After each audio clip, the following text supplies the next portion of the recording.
Hi everyone, I'm Donna Stellhorn, your practical astrologer, and today we are talking about the new moon. It's on November 19. It's at 28 degrees of Scorpio. So when we look at the new moon chart, and this is a new moon chart actually from my location, so the first things I want to do is I want to do a chart for general predictions for Pisces and Pisces rising. So the first thing I'm going to do is I'm going to change the house system to a 0 Aries chart, and then I want to turn the chart so that Pisces is on the ascendant. And now we see that this new moon is quite elevated in your chart. It is the highest point in the chart. Here it is, and it's there with Mercury, so at the same degree. So this is that you're extremely noticeable over this next 2 weeks. Your reputation can be strong.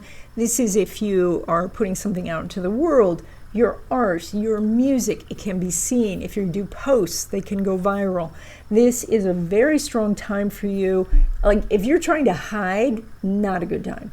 But there's something that's happening, and it's possibly that you're traveling. When people travel, they become very noticeable. It's the movement, the idea that, that you're here and then you're not here. That is very, very noticeable. So that is going on. Of course, this new moon is in your area of education with that Mercury retrograde. So it's possible that you are taking tests at this time, that you're really recommitting yourself to your education.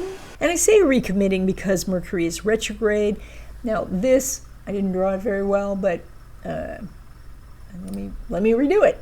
Because again, okay, so this Mercury is at 28 degrees of Scorpio, just like this new moon. So Mercury is retrograde, moving backward. The sun and moon are moving forward, and they are coming together. So when the sun and Mercury come together, it's called Cazimi, and that is that the sun is there lighting up that Mercury. So that means better communication, more information too. Like if you need an answer, you're more likely to get it. That answer is more likely to be clear. That answer is going to more likely come quickly. So that can be very helpful. Now the sun also, by lighting up the Mercury, helps your thinking process, so you can do better on tests. You can find that when you study, you retain more, and when you communicate, it's clearer. Now the moon is there as well, and with the new moon there, that means that there is some emotion underneath all of this. Now you as Pisces or Pisces rising, you deal with emotions all the time, so you understand that sometimes you can feel other people's emotions bubbling up, and you see how it affects their words. Well, this time it may affect your words. You may get overly emotional, maybe not even for yourself, but because you feel it around you. And that can affect how you are speaking and what you're talking about. So notice that before you make some sort of big pronouncement. Are you feeling angry? Are you feeling irritated? And then check to see if it's the right place to be saying these things. Now, this new moon, quite extraordinary, is making some more aspects. And that is that this new moon is making a trine to Jupiter, a trine to Saturn and Neptune, and then they are trining each other for a grand trine, a grand water trine, and you're a water sign. So not to mention that your sign ruler is part of this grand trine. So grand trines are really wonderful energy, but they're nicer if you activate the energy.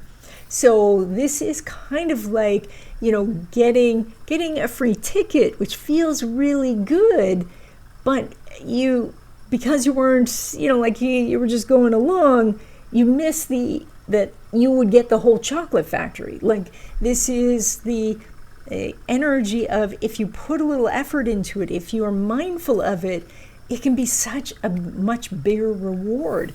So keep that in mind as you are going to be offered different things, and you're going to uncover different opportunities, especially with this combination. They just come right to you. But you might say, oh, I was busy. I didn't notice. No, you want to pay attention to this because these opportunities could be really astounding. Now, in all of this, there is still an issue because, the universe wants us to grow, and so they put the issues in there. And that this particular issue is Uranus, which is making an opposition to that new moon. It's making a sextile to Saturn and Neptune and a sextile to Jupiter. And so this forms a kite pattern. Now, your kite pattern is pointed downwards. That doesn't matter. This is the top of the kite, and the tail is the new moon.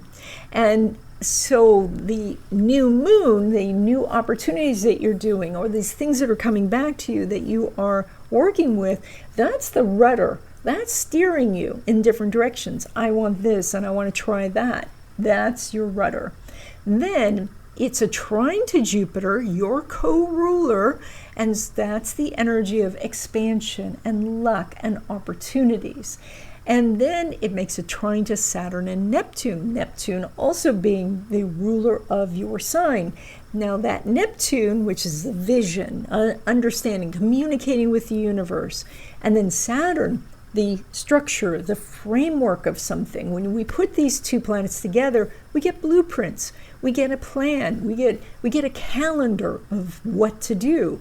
So the combination here is there is this desire that we have with the new moon, the ability to move forward with the Jupiter, and then also the Saturn-Neptune helping us assess whether we're going the right direction, how our timing is, and what the next step should be. So really good energy there. Now that opposition to Uranus, our antagonist in this little scenario, that's the distractions. And this is Uranus back in Taurus. Taurus wants to be comfortable. Taurus wants to just sit on the sofa and kind of wait and see. And the Uranus says it comes along suddenly. Like suddenly, all you want to do is take a nap. Suddenly, all you want to do is just walk in the rain and not think about anything and not talk to anyone. And this could cause you to miss opportunities. And so if you get these uncharacteristic, flashes of, oh yeah, I should just avoid everyone right now, or I can't do any of this, I just want to sit on the sidelines and watch. When you get something like that, that's just the Uranus. That placement is the obstacle. And because you control the direction of this kite, you can go towards the Jupiter, you can go towards the Saturn-Neptune. You don't have to go towards Uranus. Another thing that I wanted to point out about this chart is that Mars, which isn't making very many aspects in this chart, is in Sagittarius, and it's right at the top of your chart, and that is about some sort of adventure, some sort of career opportunities. So when I see that with all of this stuff in the 9th house, which is education as well as legal matters, there could be something that is coming back to bring you an opportunity related to your career, related to something about your education, or maybe some sort of legal thing.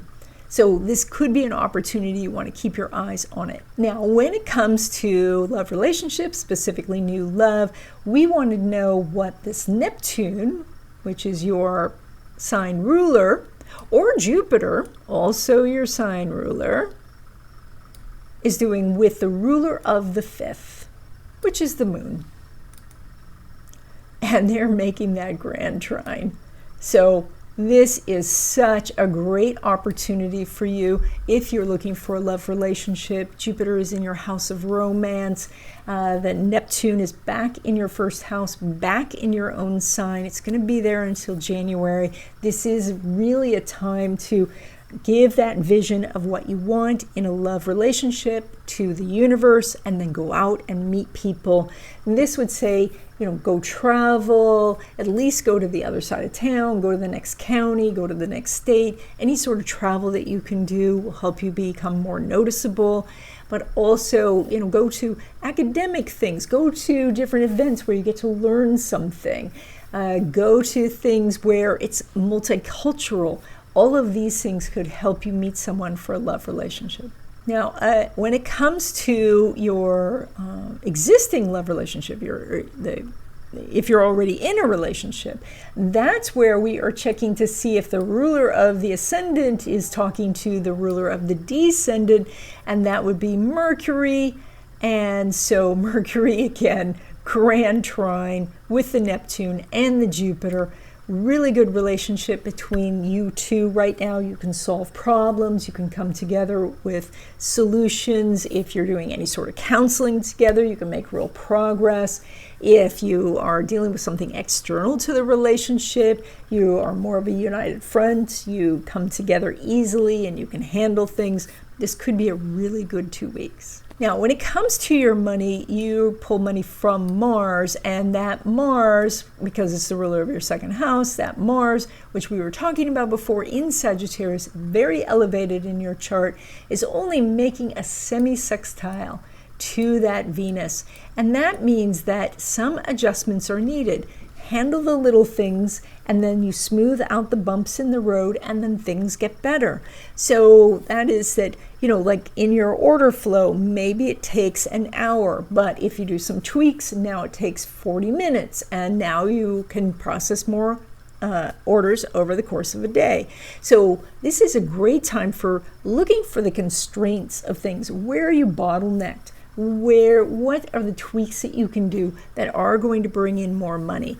Giving this a little thought, I think you're going to find that you can really open up some new revenue streams. Those will open up over the course of months after this, but this is the time over the next 2 weeks to make these changes. I just wanted to jump in really quick to say that my big class on predictions is coming up soon.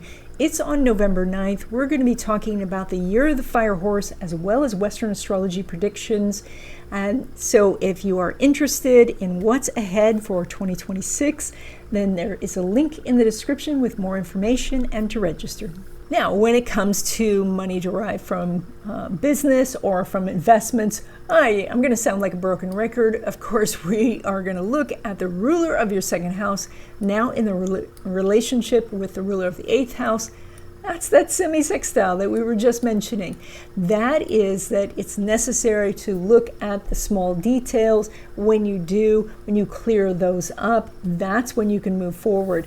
Think about the semi-sextile like there's a little rock in your shoe.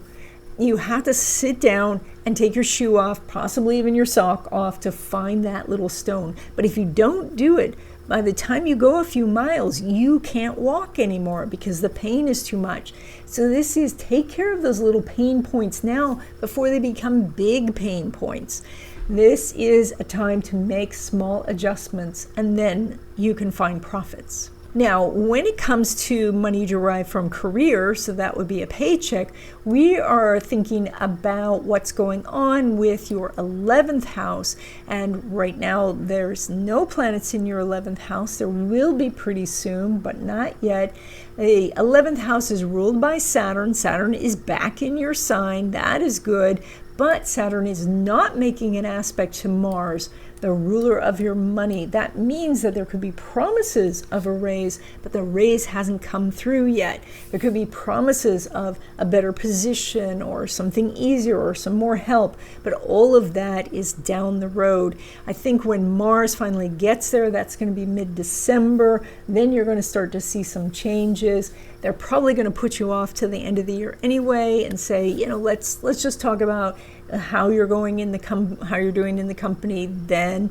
So right now the focus is elsewhere. If you've already started this conversation with your boss because Mercury's retrograde, you might just want to say, yeah, we can talk in December, and then your boss will be all relieved. But at that point, the energy will line up better for you getting a strong raise. With an astrology reading, you get more information about who you are, your talents and abilities. You get to see what obstacles are ahead, and you can get a game plan for how to get past those obstacles and find success. So if you're interested in having a reading, there's a link in the description.